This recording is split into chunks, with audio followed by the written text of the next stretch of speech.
দেয়ালে এখনো ছোপ ছোপ রক্তের দাগ। নির্বাক দেয়াল থেকে এখনো করুণ আর্তনাদ ভেসে আসছে। বাতাস যখন হুমড়ে পড়ছে দেয়ালে, শোঁ শোঁ শব্দ নেই তাতে।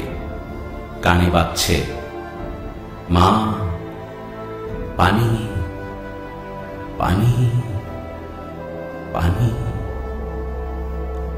কিছুক্ষণ পিন পতন নিস্তব্ধতা, তারপর আবার শালা সুর কা বাচ্চা, বল মুক্তি কাহা, ধুপ ধুপ কয়েকটি লাঠির শব্দ।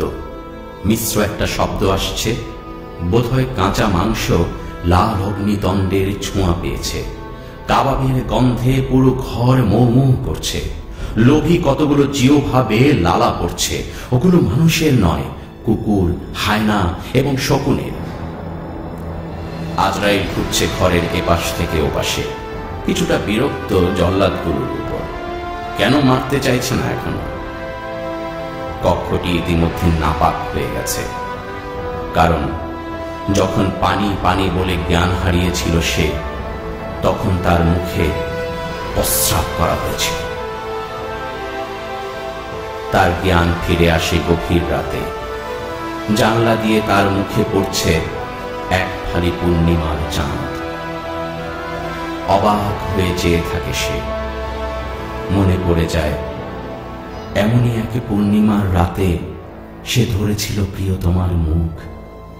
চাঁদের চেয়েও অনেক বেশি উজ্জ্বল ছিল সে মুখ। চাঁদের দিকে চেয়ে একবার সে প্রিয়তমার মুখ আঁকতে চাইল, পারল না। আবার চাইল, এবারও না।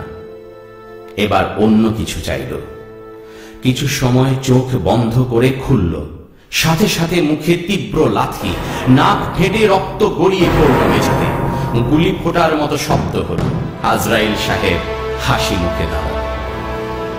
মাত্র কয়েক মুহূর্ত সময় পেল সে। এরই মধ্যে জানলা দিয়ে বাইরে চেয়ে শেষ ইচ্ছেটা দেখতে চাইল, এবং দেখল রাতের পুরোটা অন্ধকার গাঢ় সবুজ হয়ে গেছে, আর চাঁদটা টকটকে লাল এক সূর্য।